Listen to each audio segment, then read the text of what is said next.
हरिओम तत्सत। श्री ब्रह्मा विष्णु महेश, ऐसा कहने से लगता है जैसे ये कोई तीन अलग अलग देव अथवा शक्तियां हैं, परंतु ये सत्य नहीं है। वास्तव में ये तीनों एक ही शक्ति के तीन रूप हैं। असल में एक ही पर ब्रह्म परमात्मा है, जिसकी इच्छा अथवा संकल्प से इस जगत की सृष्टि होती है, उस सृष्टि का पालन होता है और फिर उसी सृष्टि का संहार हो जाता है। एक मत ये भी है कि ये सारा जगत वास्तव में है ही नहीं, केवल माया है, और ये उत्पत्ति, पालन और संहार का सारा नाटक केवल माया का भ्रम है। जैसे स्वप्न में देखा हुआ सत्य नहीं होता, उसी प्रकार ये सारा संसार मिथ्या है, केवल स्वप्न मात्र है। फिर भी इस प्रश्न का उत्तर तो चाहिए कि यदि ये स्वप्न है तो ये किसका स्वप्न है? कोई तो है जो इस स्वप्न को देख रहा है अथवा इस स्वप्न की रचना कर रहा है। वही जो परम रचनाकार, वही जो परम दृष्टा है, उसी का नाम शास्त्रों में परब्रह्म परमात्मा रखा है। सो एक नाम तय हो गया, परब्रह्म। अब उसके तीन कार्य हैं, जगत की रचना, उसका पालन और उसका विलय अथवा संहार। इन तीनों कार्यों को करने के लिए तीन अलग अलग भाव होने चाहिए। सो ऋषियों ने अथवा शास्त्रों ने उन तीन भावों को मूर्तिमान करके उनके तीन अलग अलग नाम ब्रह्मा विष्णु महेश रख दिए। वास्तव में तीनों एक ही हैं, और तीनों में से किसी एक की पूजा करो तो वो पर ब्रह्म की ही पूजा होती है। इसी बात को समझाते हुए भगवान श्री कृष्ण ने गीता के 6 अध्याय में कहा है, सर्वभूत स्थितं यो मां भजत्येकत्वम् आस्थिता सर्वथा वर्तमानोऽपि सा योगी मयि वर्तते। अर्थात तुम जिसकी भी पूजा करो वो मुझे ही पहुंचती है। इसलिए जो विष्णु की पूजा करता है वो अपने आप ही ब्रह्मा और शिव की पूजा करता है, और जो शिव की पूजा करता है वो ब्रह्मा और विष्णु की पूजा करता है। एक ही पूजा से स्वाभाविक ही सभी की पूजा हो जाती है। हालांकि तीनों एक ही हैं, उनमें बड़ा छोटा कोई भी नहीं। फिर भी ज्यों-ज्यों समय गुजरता गया और माया का प्रभाव बढ़ता गया, तो भक्तों ने अपने अपने इष्ट को ही बड़ा सिद्ध करना शुरू कर दिया। जैसे शिव महापुराण में सृष्टि रचना और संचालन का मूल आधार भगवान शिव ही विष्णु ब्रह्मा को प्रकट करके सृष्टि का कार्य आरंभ करते हैं और पुनः अपने में ही उनको लय करते हैं। नारद विष्णु पुराण में सृष्टि क्रम में सृष्टि का मूल आधार महाविष्णु हैं। वो पर ब्रह्म परमात्मा ही प्रकृति, पुरुष और काल तीन रूप में प्रकट होते हैं। ब्रह्म पुराण व ब्रह्मांड पुराण में ब्रह्मा जी द्वारा सृष्टि रचना का कार्य होता है। ब्रह्मा जी बार बार सृष्टि करके अपना शरीर छोड़कर नया शरीर धारण करके नई सृष्टि रचाते हैं। ब्रह्म वैवर्त पुराण में भगवान श्री कृष्ण को ही सृष्टि का मूल आधार बताया गया है, जिसमें श्री कृष्ण की मूल प्रकृति राधा है। इसी कृष्ण लोक को नित्य साकेत कहा गया है। देवी भागवत पुराण में प्रकृति शक्ति मां जगदम्बा की इच्छा को ही सृष्टि का मूल आधार माना गया है। श्रीमद् भागवत में भगवान विष्णु के 24 अवतारों का वर्णन है। शिव जी ने कोई अवतार धारण नहीं किया है, परंतु हनुमान जी को शिव जी का ही अंश अवतार माना जाता है। इसी प्रकार हरि अनंत, हरि कथा अनंता। इसलिए हमने निश्चय किया है कि इन सब पुराणों और ग्रंथों में जो कथाएं और लीलाएं जिस प्रकार वर्णित हैं, उसी प्रकार अपने दर्शकों की सेवा में अर्पित करें। हम अपनी ओर से किसी को बड़ा छोटा सिद्ध करने की चेष्टा नहीं करेंगे।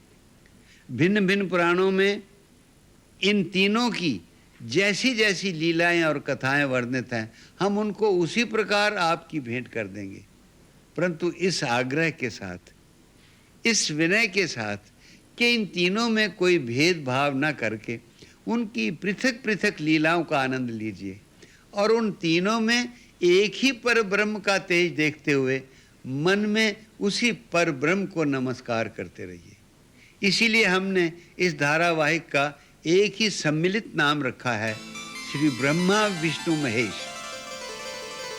ब्रह्मा विष्णु महेश जो इस संपूर्ण जगत के स्वामी और रक्षक हैं। इससे पहले कि हम विभिन्न शास्त्रों के आधार पर इन तीनों के उद्गम और प्रादुर्भाव का वर्णन करें, हम उनकी एक परम रोचक कथा सुनाना चाहते हैं, जिसमें उस लीला का वर्णन है जब इन तीनों महाशक्तियों को हमारी छोटी सी धरती, हमारी छोटी सी पृथ्वी की एक सती सन्नारी ने शक्तिहीन करके अपनी कुटिया में अपनी ममता का बंदी बनाकर रख लिया था। उस कथा का आरंभ सती कौशिकी से होता है, जिसका विवाह एक मुनि कुमार कौशिक से होने वाला था, और वो कार्तिक पूजा के समय आश्रम की अन्य कुमारी कन्याओं के साथ अपने होने वाले पति के मंगल की कामना से माता कात्यायनी की पूजा कर रही थी। चंद्रहासोज्ज्वल करा शार्दूल वरवाहना कात्यायनी शुभं दद्यात् देवी दानवघातिनी।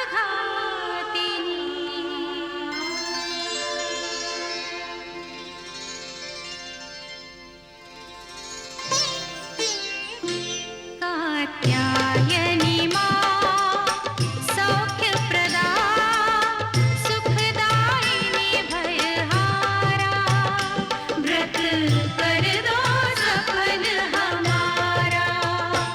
कृपा कर दो वांछित वर दो हम धरते ध्यान तुम्हारा। कात्यायनी देवी सौख्यप्रदा सुखदायिनी भयहारा व्रत कर दो सफल हमारा।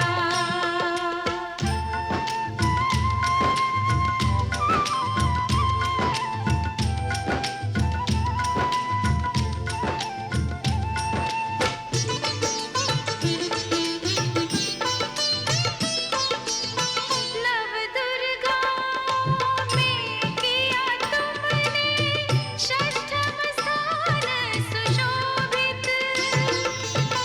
महिमा मंडित कीर्ति तुम्हारी नाम और शक्ति सुपूजित। महिमा मंडित कीर्ति तुम्हारी नाम और शक्ति सुपूजित। सौभाग्याकांक्षिणियों को मिले सौभाग्य तुम्हारे द्वारा।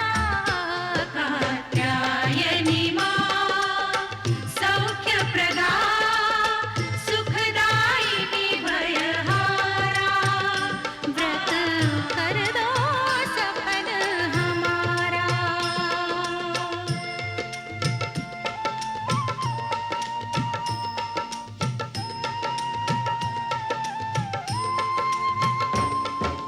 सर्वमंगल मांगल्ये सर्वमंगल संयुते सर्वमंगल बीजे च नमस्ते सर्वमंगले। शक्ति स्वरूपे सर्वेषां सर्वाधारे गुणाश्रये सदा आयुधयुक्ते च पतिं देहि नमोस्तुते।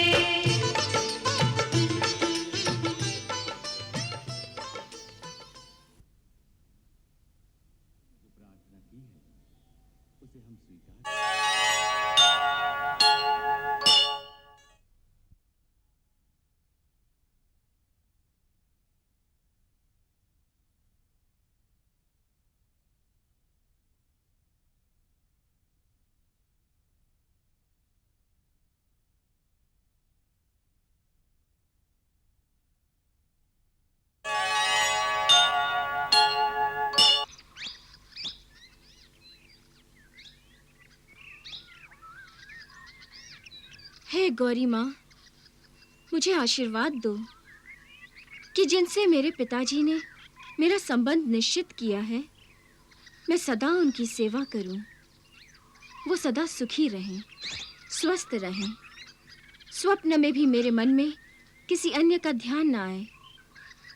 मैं अपने सत्य के मार्ग पर अडिग रहूं।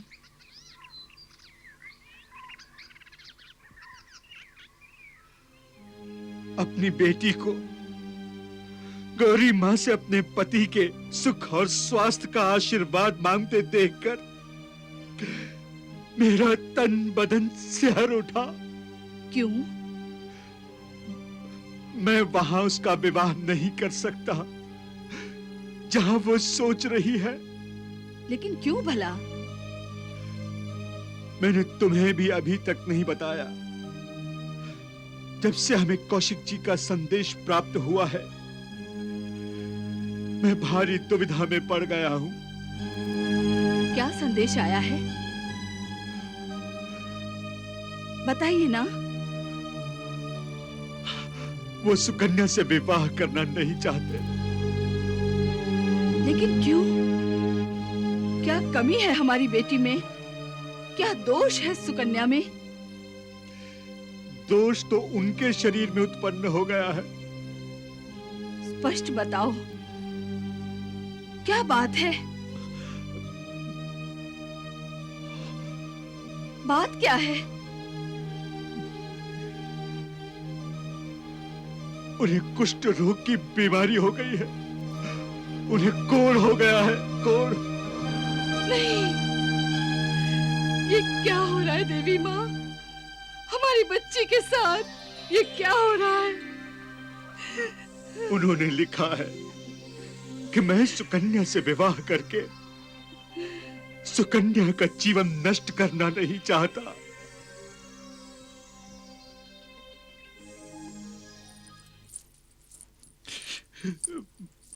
माँ, पिताजी।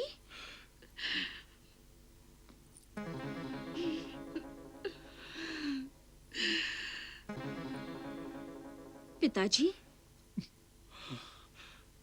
माँ को क्या हुआ? बेटी, बात ही कुछ ऐसी है कि तुम्हारा विवाह। चुप क्यों हो गए? बोलिए ना। बेटी, हमें तुम्हारे लिए एक दूसरा वर ढूंढना पड़ेगा। ये आप क्या कह रहे हैं पिताजी? दूसरा वर? आप मुझे गाली दे रहे हैं पिताजी? मुझे अधर्मी, असती बनाना चाहते हैं आप? बेटी, जिन कौशिक जी के साथ मैंने तुम्हारे विवाह की बात की थी, उन्होंने विवाह करने से इनकार कर दिया है। वो मुझसे विवाह नहीं करना चाहते? क्यों? उन्हें एक भयानक रोग हो गया है। वो बस पिताजी, और कुछ मत बोलिए। वो जैसे भी हैं, मेरे पति हैं। मैंने सच्चे मन से उनका वरण कर लिया है। और एक धर्मपरायण स्त्री किसी पुरुष का वरण सिर्फ एक बार ही करती है। तू नहीं जानती, उन्हें कुष्ठ रोग हो गया है। उनके शरीर का अंग अंग गल रहा है। पिताजी, ये रोग तो उन्हें अब लगा है। यदि विवाह के पश्चात उन्हें ये रोग लग जाता, तो क्या मैं उन्हें छोड़ देती? लेकिन बेटी, अभी तुम्हारा विवाह भी कहाँ हुआ है? पिताजी, जिस दिन संकल्प करके आपने वाग्दान किया था, मैंने तो उसी दिन सच्चे मन से उनका वरण कर लिया था। और एक सती जीवन में एक ही बार किसी पुरुष का वरण करती है। मैं मुनि कुमार कौशिक के अतिरिक्त किसी अन्य का वरण नहीं करूंगी। पुत्री, भावनाओं में आकर संकल्प कर लेना। संकल्प नहीं माना जाता। विवाह संस्कार की परंपरा तो विवाह मंडप में अग्निदेव को साक्षी मानकर पूरी की जाती है, जो अभी तक इन पंच तत्वों से बने शरीर में लगातार अग्नि की साक्षी होती है। और फिर ये शरीर भी तो एक मंडप ही है। मैं अपने देवता की हूं और उन्हीं की रहूंगी। वो जैसे रखेंगे वैसी रहूं, यही एक सती का कर्तव्य है। आप मुझे उनके पास ले चलिए, मैं उनके दर्शन करना चाहती हूँ।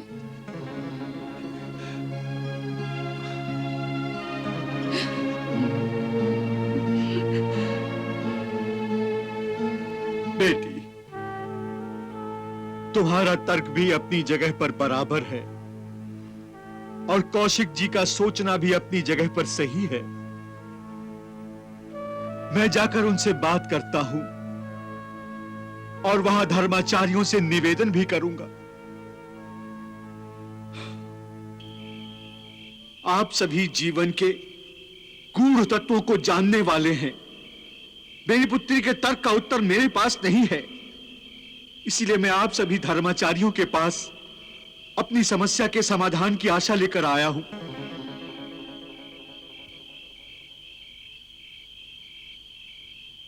समस्या का समाधान प्रत्यक्ष है मान्यवर। आपकी पुत्री से संबंध विच्छेद का कारण इनका ये रोग है।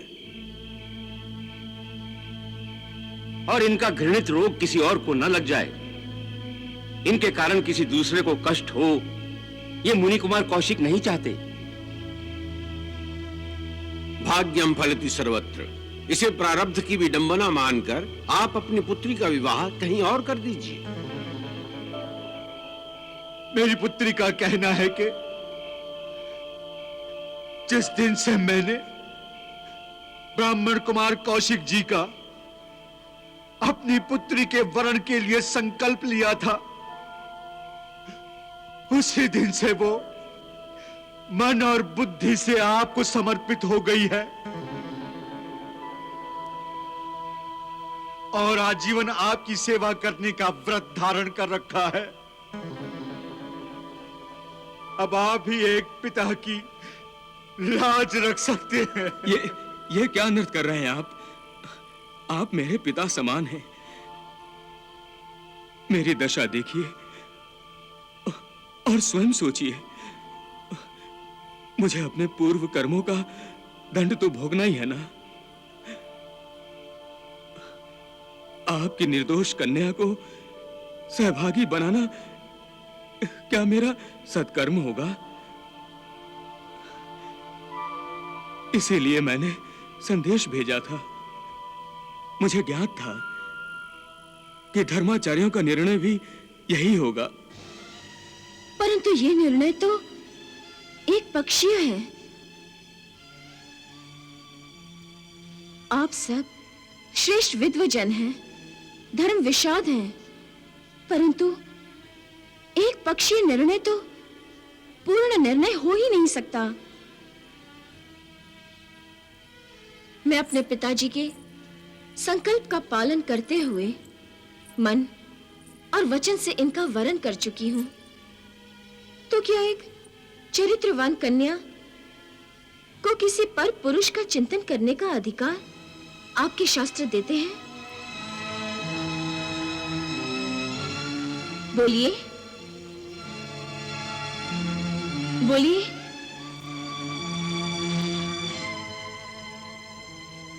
आप मेरे द्वारा लिए गए वरण करने के संकल्प को बदलने का अधिकार ही नहीं रखते। ये वरण मैंने किया था और इसका निर्णय भी मैं ही लूंगी। हे ब्राह्मण मुनि कुमार, भाग्य बदलना मेरा कार्य नहीं, परंतु कर्तव्य पथ पर चलते रहना मेरा कार्य है, मेरा धर्म है। मेरे पूज्य पिता के माध्यम से जो संकल्प मुझसे परमेश्वर ने करवाया है, मैं उसका पालन करूंगी। मैं जीवन पर्यंत आपकी सेवा करूंगी। आप मुझे अपने चरणों में रहने की स्वीकृति दीजिए। अन्यथा अन्यथा अन्यथा जो तप, साधना और पूजा मैंने की है, उसी की योग शक्ति के बल पर मैं इसी क्षण अपने प्राण त्याग दूंगी। नहीं पुत्री, नहीं, नहीं। ये एक सती का निर्णय है। देवी, तुमने हमें निरुत्तर कर दिया। तुम्हारी जय हो।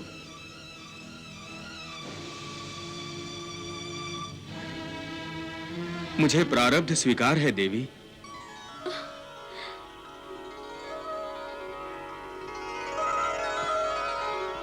आचार्यवर, पाणी ग्रहण का आयोजन कीजिए। हम विवाह करेंगे।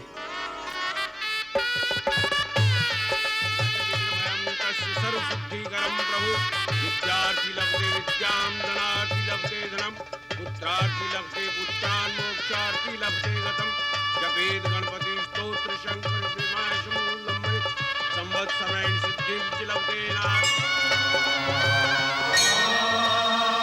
इयं मम सुता सहधर्मचरी तव प्रतीक्षुच्चैनां भद्रं ते पाणिं ग्रहणीष्व पाणिना पतिव्रता महाभागा छायेवानुगता सदा अष्टमं नवमं भालचन्द्रं च दशमं तु विनायकम् एकादशं गणपत्यं द्वादशं तु गजाननं द्वादशेतानि नामानि त्रिसन्ध्यं ये पठेन्नरा न च विघ्नभयं तस्य सर्वसिद्धिकरं प्रभु विद्यार्थी लभते विद्यां धनार्थी लभते धनं पुत्रार्थी लभते पुत्रान् मोक्षार्थी लभते गतं जपेद गणपति स्तोत्र शंकर विमाय समूलंबे संवत्सरेण सिद्धिं च लभते नाथ संशय अष्टे भयो ब्राह्मणे भयश्लित्वा यः समर्पयेत् तस्य विद्या भवेत् सर्वा गणेशस्य प्रसाद सर्वमंगल मांगल्ये